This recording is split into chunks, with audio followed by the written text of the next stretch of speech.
Meus queridos amigos do canal, meus seguidores, estamos aqui para a gravação de mais um vídeo e o nosso tema, tendo em vista que ontem, graças ao bom Deus, conseguimos ir fazer estudo no Centro Espírita Casa do Caminho, Chico Xavier. Casa do Caminho Chico Xavier, na freguesia, na rua Santo Egil, número 11. Aconselhamos a quem mora ali perto, a quem quiser. É um centro muito bem estruturado, de dois amigos muito fraternos do nosso coração. E nós conseguimos, graças a Deus, a nossa saúde permitiu, O bom Deus permitiu e nós conseguimos fazer o estudo lá ontem. Eu até tentei gravar, mas não ficou bom o vídeo, então eu resolvi gravar um novo vídeo aqui em casa, falando sobre o tema. Tema muito interessante, muito importante para todos nós, que é sobre o capítulo 15 do Evangelho segundo o Espiritismo, fora da caridade não há salvação.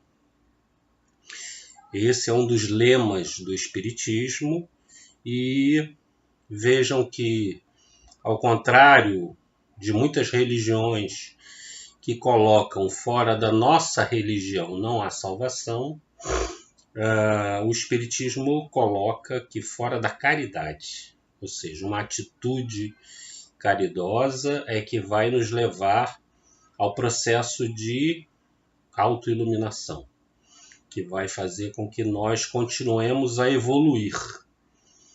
Só a caridade, não é?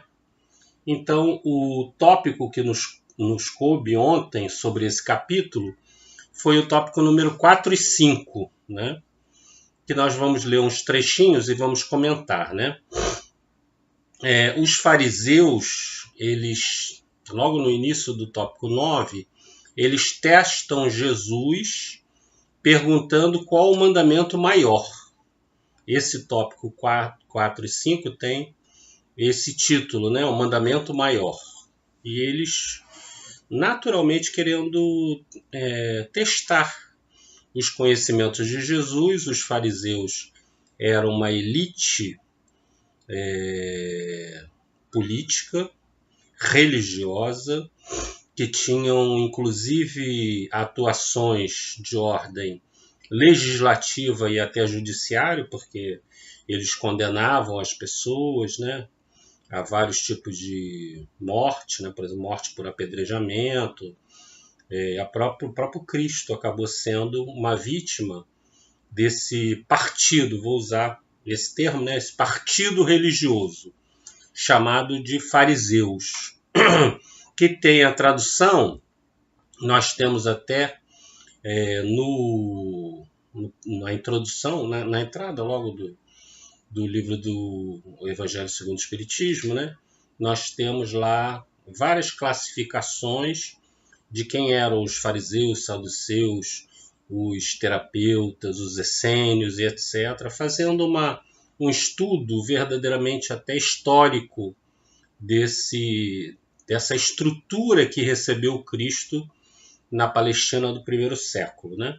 Então, os fariseus, a tradução é separados. Obviamente, eles, como se achavam muito importantes, eles se separaram de toda a classe que, vamos dizer assim, eles consideravam como se fosse a plebe, ou seres inferiores, porque não tinham o conhecimento da Torá, do livro sagrado dos hebreus, como eles tinham. Então, eles, de certa forma, menosprezavam os que não fossem como eles, do mesmo nível, em especial aqueles que vinham da Galileia, que era considerada uma terra inculta, pobre e inculta. Então, eles tinham esse preconceito e se sentiam separados dessa massa humana que eles consideravam inferiores. Então, nessa passagem do Evangelho de Mateus, eles vão testar Jesus perguntando qual é o maior mandamento, como se Jesus não soubesse, né? O governador espiritual de todo o planeta, que conhece praticamente tudo, de todas as áreas, né? Porque o espírito, para chegar a essa condição, conhece tudo de todas as áreas. Então, um ser absolutamente aperfeiçoado em todos os valores e conhecimentos. Então, eles perguntam para Jesus qual o mandamento maior e, naturalmente, Jesus responde, né? Amarás o Senhor teu Deus de todo o teu coração, alma e espírito. Este é o primeiro mandamento. E eis aqui o segundo mandamento, que é semelhante a este. Amarás o teu próximo como a ti mesmo. Toda a lei e os profetas se acham contidos nesses dois mandamentos. Então essa passagem está em Mateus 22, 34 a 40. Então Jesus pega esses dois mandamentos e olha a importância que ele dá, dizendo que todos os conhecimentos do passado, né, que vieram, os missionários que vieram antes dele, como Buda, Confúcio, Lao Tse, Sócrates e etc, Zoroastro e outros tantos, né? Tudo aquilo que todos os ensinamentos que eles trouxeram, mais os ensinamentos dos hebreus, o Antigo Testamento, tudo, absolutamente tudo poderia ser resumido nesses dois mandamentos. Amarás a Deus e ao próximo como a ti mesmo. Então veja a importância que Jesus dá a esses dois mandamentos, não é? Que nós também temos que dar. Temos, em primeiro lugar, entender o que é amar a Deus, o que é amar o próximo, o que é amar a si mesmo, né? Os comentários de Kardec, logo depois da passagem, sempre tem um comentário de Kardec, e ele diz que caridade e humildade se assemelham à salvação, e orgulho e egoísmo se assemelham à perdição. Por quê? Porque quando estamos praticando, né, a humildade e a caridade, nós estamos sintonizados com as leis divinas que estão na nossa consciência, como nos alerta a pergunta de número 621 do Livro dos Espíritos. Onde estão as leis de Deus? Na nossa consciência. Quando estamos praticando a humildade e a caridade, nós estamos em sintonia, diapasão, com essas leis que reverberam na nossa intimidade de almas eternas. Então, nós estamos... Kardec coloca a palavra salvação, que era a palavra mais comum utilizada na época, né? Mas que a gente tem que tomar muito cuidado com ela, porque assim parece que a gente precisa ser salvo de alguma coisa. Como se a gente tivesse se perdido, como se nós estivéssemos náufragos no mar, esperando que alguém jogue o bote de salva-vida, não é? Então, toma só cuidado com a palavra, e o Espírito Emmanuel, ele traduz essa palavra no livro Consolador para iluminação ou evolução. Então, fora da caridade e da humildade, não existe evolução. Não existe autoiluminação. Não existe autotransformação, ou um termo que nós espíritas usamos muito comumente, que é a reforma íntima. Sem humildade, prática da humildade e da caridade, nós não teremos essa tão propalada e ansiada e desejada reforma íntima. Então, mais ou menos por aí que o Kardec faz esse comentário. Não se pode amar a Deus sem amar o próximo. Por quê? Não se pode amar a Deus que a gente não está vendo, a gente não tem capacidade nem de entender o que é Deus, né? Não temos essa capacidade. Aliás, escutamos hoje de manhã uma música que fala exatamente sobre isso, né? Preto no Branco. Quem quiser escutar na internet, é uma música belíssima que fala dessa nossa dificuldade de entendermos a Deus, né? Porque ele é imaterial, 100% imaterial. Nós o conhecemos intuitivamente.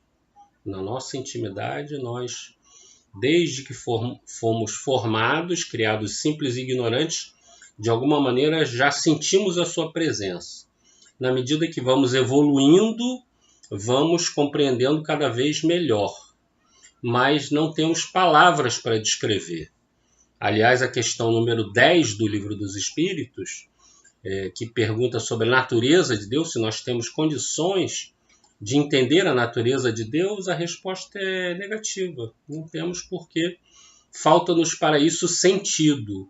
Só espíritos muito evoluídos, como os espíritos puros, e o ápice dos espíritos puros são os espíritos crísticos, como Jesus, que tem uma noção mais ampliada e um contato mais comum, mais frequente com essa divindade. Mas já temos ideia que ele existe, que ele é nosso Pai Criador e que ele vela pela nossa evolução e pela nossa felicidade. Mas, se não conseguimos amar a sua criação na forma das criaturas que nos rodeiam, isso é uma hipocrisia. Dizemos, eu amo a Deus, mas não amo aquela pessoa, não é? Não consigo nem tolerar ficar perto daquela pessoa, mas aquela pessoa é uma criação divina, tanto quanto nós.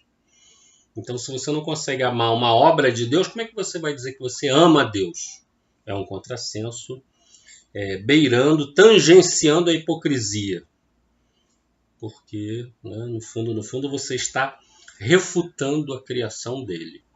A palavra amor, agora vamos falar assim, amar ao próximo. Né? Vamos tentar entender essa questão da palavra amor.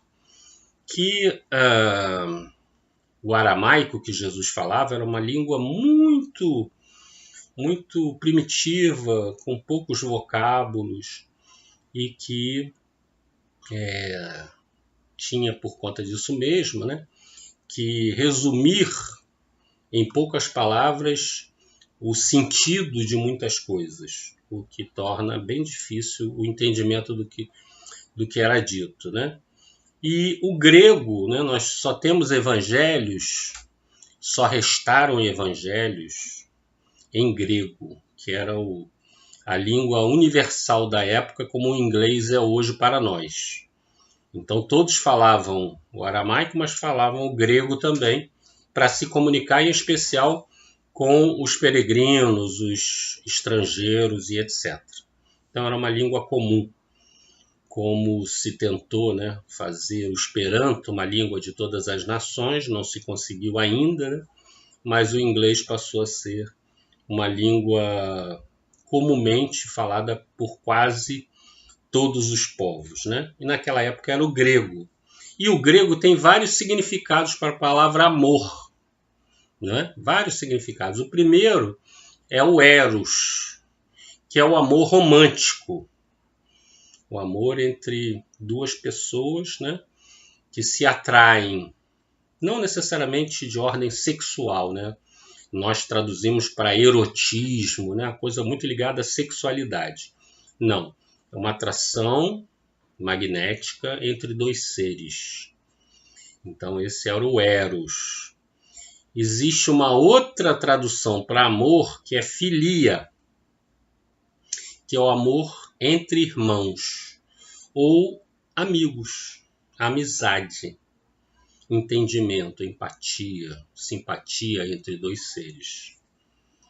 E existe uma terceira tradução, ou melhor dizendo, intenção, objetivo da palavra amor, que é o ágape, que é o amor incondicional. É um amor que se doa, o amor de uma mãe por um filho. Estou falando mãe com M maiúsculo, né? A mãe por um filho, o amor do Cristo por todos nós, o amor divino por todas as suas criaturas. É um amor incondicional. A pessoa pode ser a maior criminosa do mundo, do planeta, e Deus ama aquela criatura da mesma forma. É difícil para a gente entender isso, mas é verdade. Da mesma forma que ama um santo, um São Francisco de Assis. Da mesma forma. O Emmanuel, o espírito Emmanuel, né, do Chico Xavier, que foi mentor do Chico Xavier, chega a dizer, escrever, né, através do Chico, que Deus ama tanto o verme quanto o anjo que o representa perante o verme. Olha que profundo, né? Da mesma forma, ama o verme, que é uma criatura sua, e ama o anjo da mesma maneira. Para nós é difícil, porque a gente pensa assim, a gente que tem sempre a exteriorização do favoritismo, a gente gosta de alguém, não gosta do outro, né? Às vezes bota até a culpa no santo, né? Meu santo não cruza com o do outro. Na verdade, para nós é difícil entender esse amor incondicional, esse ágape, né? Só quando nós penetrarmos em estruturas bem mais evoluídas é que a gente vai entender o que é o ágape. Mas já podemos ficar no filia. Então, quando Jesus pede para nós amarmos a todas as criaturas, é mais no sentido de filia, sermos amigos, ou, no mínimo, respeitar a individualidade alheia, praticarmos a chamada alteridade. Alteridade é respeitar a diferença daquele que é diferente da gente. Respeitar. Se você respeita. Agora, se você já sai condenando, dizendo assim, não, mas fulano não presta por causa disso, daquilo outro, né? Realçando as diferenças que ele tem para com você, então, naturalmente, você não está sendo filia, não está exteriorizando essa amizade, esse tipo de amor que no grego traduz como se fosse mesmo uma fraternidade. Então, é nesse sentido que Jesus fala, porque é óbvio que a gente não vai poder nutrir o mesmo sentimento para as pessoas que a gente tem muita afinidade e aquelas que a gente tem menos afinidade. Não pode, isso é falso. Isso é hipocrisia. Pelo menos no primeiro momento. Pode ser que, né, com a evolução, com as futuras reencarnações, a gente consiga atingir esse nível. Mas, por enquanto, isto não é possível. Então, temos que nos contentar com a filia, com a amizade. Então, é nesse sentido que que Jesus falou do amar ao próximo. E tudo começa com amar a si mesmo, né? Então, amar a Deus e ao próximo, em primeiro lugar, como a si mesmo. Demonstrando Jesus e o mandamento antigo, né? Porque ele retirou esses mandamentos do Antigo Testamento, demonstrando que nós precisamos resgatar o auto-amor, a autoestima. Nós reencarnamos com uma baixa autoestima de filhos pródigos, porque o filho pródigo se achava indigno de voltar à casa do pai. Então nós, como filhos pródigos que somos pelos nossos desatinos e equívocos que cometemos em outras vidas e nessa vida também, então nós nos achamos indignos desse amor divino e de nos caracterizarmos como filhos de Deus, como fez o filho pródigo, né? O filho pródigo, quando levanta e ensaia o que vai falar para o pai, ele diz assim, eu vou dizer para o meu pai, pai, perdoa-me porque pequei contra ti, contra os céus, e eu já não sou digno de ser chamado teu filho. Então é essa sensação de indignidade que nos acompanha. Enquanto nós alimentarmos essa sensação, aonde vai ficar a autoestima? Por isso que há 2000 anos Jesus veio para resgatar essa autoestima, dizendo que a gente era a luz do mundo, o fermento que leveda a massa inteira, o sal da terra, e éramos deuses que faríamos o que ele faz e até muito mais. Então a boa nova, o evangelho, boa notícia, vem nos trazer esse resgate da condição de cidadãos cósmicos, herdeiros do universo, filhos do Pai, de Deus, possuidores de todas as potencialidades que ele tem, a não ser, naturalmente, a condição de pureza, sabedoria, inteligência absoluta. Nós seremos sempre relativos, né? Temos os potenciais, mas esses potenciais vão só até um certo ponto. Já Deus não. Antes de nós sermos criados, ele já era. Antes do universo ser criado, ele já era. Hoje em dia a gente não pode mais falar universo, porque são vários, Então, antes dos multiversos serem formados, ele já era.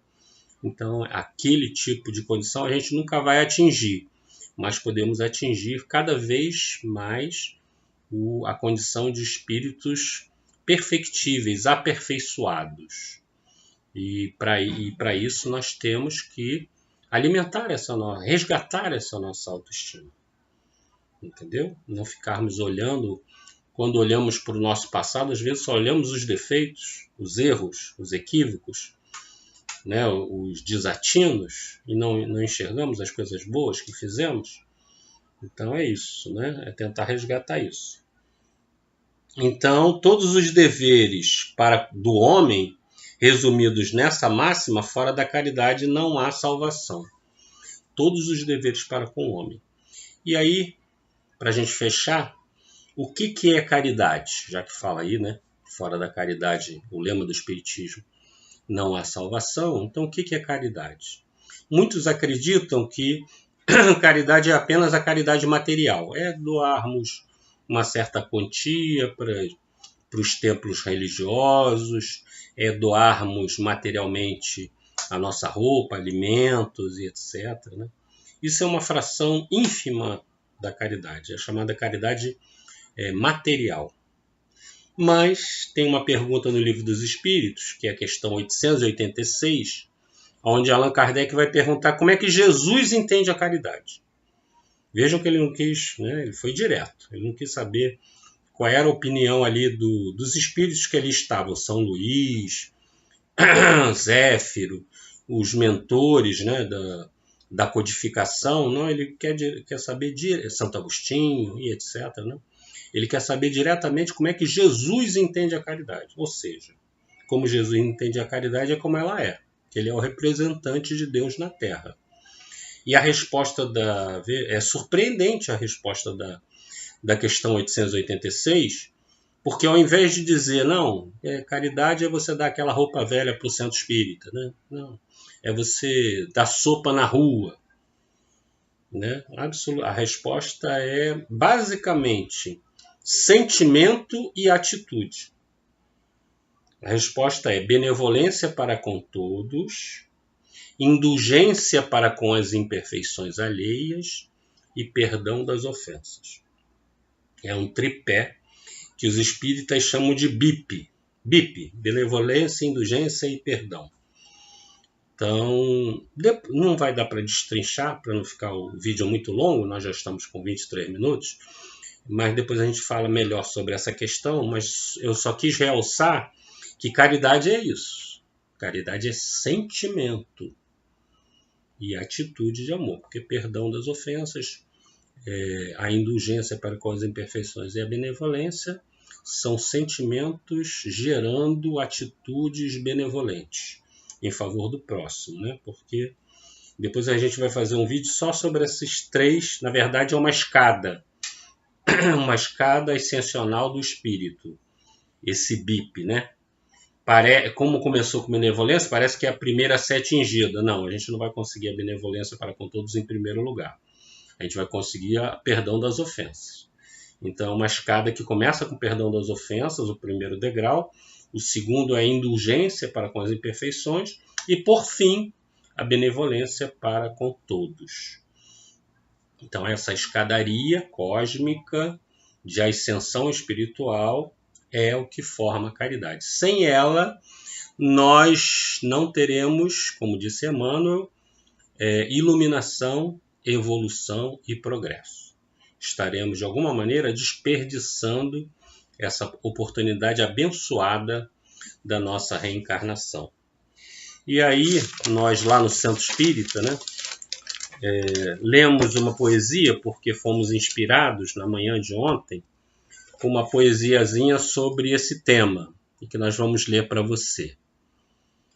Como eu falei, o BIP, benevolência, indulgência, perdão, é como os espíritas chamam essa resposta, né? E tem a ver com a poesiazinha. O BIP está tocando, chamando o cristão à realidade, pois toda caridade que ele vai semeando lhe trará no futuro a tão sonhada felicidade. Se queres, meu irmão, encontrar a paz e o equilíbrio tão ansiado, a Deus, ao próximo e a nós mesmos vamos amar, pois Jesus conta conosco para que seu reino finalmente seja implantado. Muito obrigado pela atenção, pela assistência, pelo carinho de vocês manifestado nos comentários, nas adesões ao canal, nas inscrições e por tudo que eu tenho recebido de retorno maravilhoso desse contato com todos vocês. Muito obrigado mesmo, do fundo do meu coração. Graças a Deus, fiquem na paz e bem, e namastê para todos vós. Graças a Deus.